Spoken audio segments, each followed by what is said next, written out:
Hello and welcome to this short little live stream. We are just celebrating reading this week, and we have had two short little live streams, videos. You can go back and watch those recordings on reading. So we have done reading for entertainment. So especially based on fiction books, but not always. You should go and see that because Kristen shared lots of good tips just for getting your kids energized, engaged in reading, and it starts so young, but it does not stop. Well, it does not stop anytime. I hope that you, as a parent, are still reading for enjoyment, for entertainment, and it is. We just get a whole world of knowledge and benefit from reading, reading purely for entertainment. We also had reading for encouragement.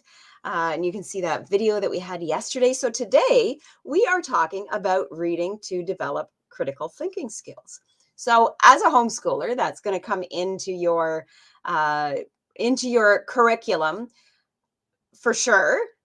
Even if you don't know it, it's going to come into your curriculum especially if you're using any kind of standard foundation curriculum in like language arts, grammar, read.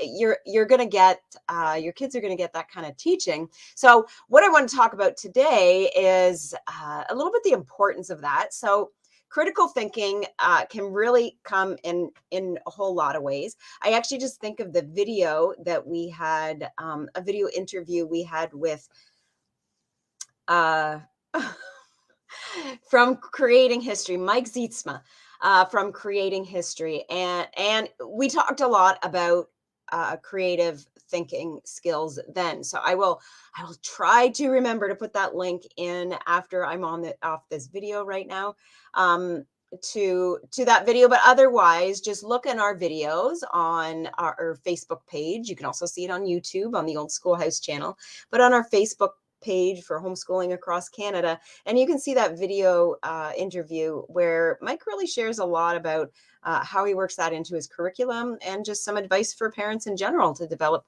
critical thinking skills. So we're going to talk about reading, and a couple of things that are on my mind are reading the great books. There's a big list, and I think that list maybe, I mean, it's certainly put to a certain type of books that have been written, but some of them written years and years ago. I've got one, for instance, right here, and it is so old. I actually love this because I got this from my grandparents after they passed away. There was a lot in the house that they had, and my uncle was still living there, but years after they passed away, and then he was moving out, all the family just went there, and they had so many old books. I've actually got a couple of them. So this one, Pilgrim's Progress. So this was written by Paul Bunyan, I think in the 1500s. Correct me if you know that I'm wrong. And the Pilgrim's Progress is a lot about the Christian journey.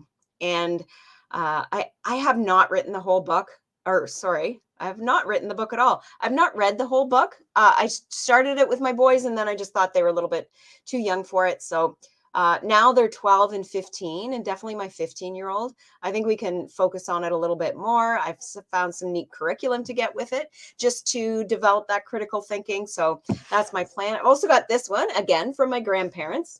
And my grandmother was a teacher way back.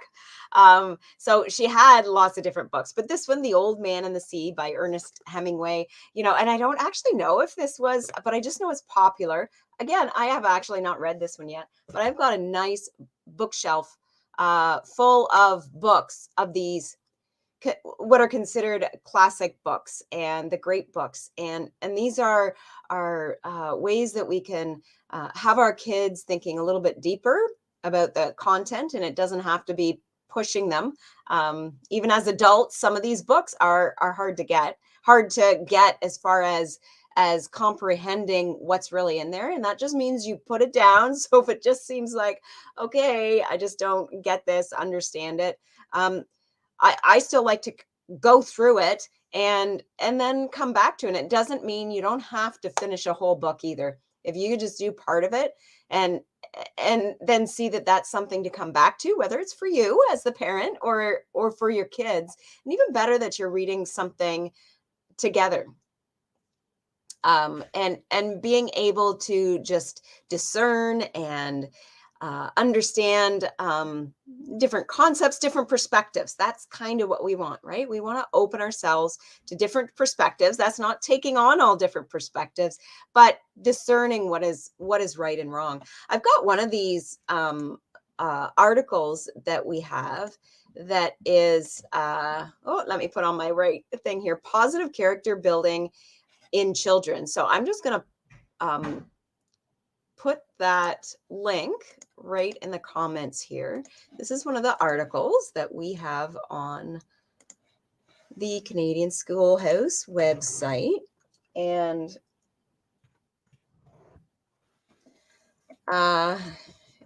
enter. And there we go. That link is in the comments now for that article. And so it's a lot about character building virtue, building character in our kids. And we definitely want those books. And that doesn't just come out in the great books. It doesn't. You could just get a nice entertainment, kind of just general fiction, and most of them are going to be able to challenge that part and speak on that part of character building and what was the other, and virtues, kind of the same thing, right? I just want to use both those terms depending on what you're thinking of. So I also have another one here that we have on the Canadian Schoolhouse site: building resilience in children through literature. And that has a few different things there that you may find useful. So I'm just going to pop that one right in the comments here. And I'm just going to say to Christine, I see her in the background. If you want to pop on at any time, Christine, just feel free. Hi, everyone. I was just going to say, Barbara and I shared that one yesterday, that link for the, Oh, great. Yes, we did. So, And I mentioned those videos, so that reading for encouragement yesterday, and don't you find all these reading topics? So we're doing like 4 this week, and I've kind of just gone over what we're doing. Well, not quite what we're doing tomorrow, but today being critical thinking, and it really does all, whether you're doing it for entertainment, you can actually get lots of great just fiction books where it's going to challenge us in that critical thinking part. So I have a couple other things that I wrote down here before, but I know you had a few things to share on the topic, so you go ahead. well, I'm not sure what you shared so far, but I was really just gonna say that when we are reading and trying to teach critical thinking, this is when those questions, those incessant questions, when our kids have those incessant questions that we try to say, okay, not now, not, we don't have time for that. True. This is actually the best time to let them ask those questions, because they're developing these critical thinking skills. They're asking the whys. Why do we have to know this? And why did this happen? When we're reading stories like bib biographies, and if things like that, why did this happen, who did it happen to, and what does that mean for me? Like, why do I have to, I can tell you, the people always ask throughout their years of life, why do we need to learn trigonometry? Why do we need to learn about this? Why do we need to learn about history? And it's all about these questions. These are critical thinking skills, because the knowledge that we're putting in, so we talked about reading to gain knowledge. The knowledge that we're putting in, we don't want to just put in a bunch of facts and random information. They have to mean something to us. They have to contribute to, one, who we are, and what we want to understand about our world around us. And so it has to make sense. And so we do need to develop this habit, if you will, about asking those critical questions, and being and while we do that, now, since we're encouraging reading, we want to make sure that we are uh, picking the right content. We want to make sure that what we're reading is, one, good, safe content, obviously, and that they're from a reputable source, of Mhm, course. The Bible, of course, is mhm. one of the main sources of information. It Yeah, is most important one. exactly. And so, yeah, it's all those points are there for us to consider when we are reading, and to just overall be intentional about what we're thinking on, what we're reading, what we're writing. But for today's purpose, we're gonna be just focusing on reading. Mhm. I've got this one other it was an article I found in the Old Schoolhouse magazine. So, and I thought this one was really neat in the and let me just find that link there. Multitasking. This kind of multitasking is not always my strong point. So I'm not going to talk while I'm doing this. And I'm going to put that link for discernment because that's a big thing, and that's kind of what I don't know if you said that actual word, but that's what made me think of this. Oh, Uh, I actually did use that word. Yeah, that's a good word. Discernment. That's a skill, or a habit, or a state, I guess, that we also need to develop as well. And that comes from obviously knowing the Word of God and trusting in Him and daily walking with Him. So, yeah, teaching teens to read with discernment. Hmm. Maybe I did say that word.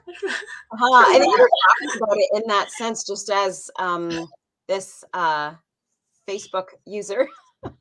Uh, I love to say your name, and you probably do have that in your profile, but just how we get in the platform we're streaming on doesn't have your name there, but it that that teach them discernment in what they read. I mean, really discernment in all of life, and that's what these critical thinking skills are.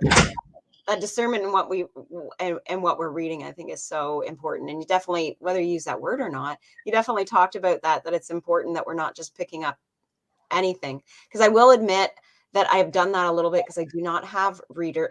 That's not true. My younger son is a really big reader, and he pretty much always has been. But my older son, not so much. It's not like I've gotten really bad stuff. But I'm just and I think as long as they find it entertaining, but I want him to progress to more um deeper thinking kind of stuff. Deeper thinking appropriate for his age. And he's 15 now. So I think this whole critical thinking is really just been on my mind to get that more into their education. And I don't mean just their formal education. I should say get that more in through my parenting for them to really develop that because I've really only got a few years 3 years, maybe 4 years of really official raising my older son.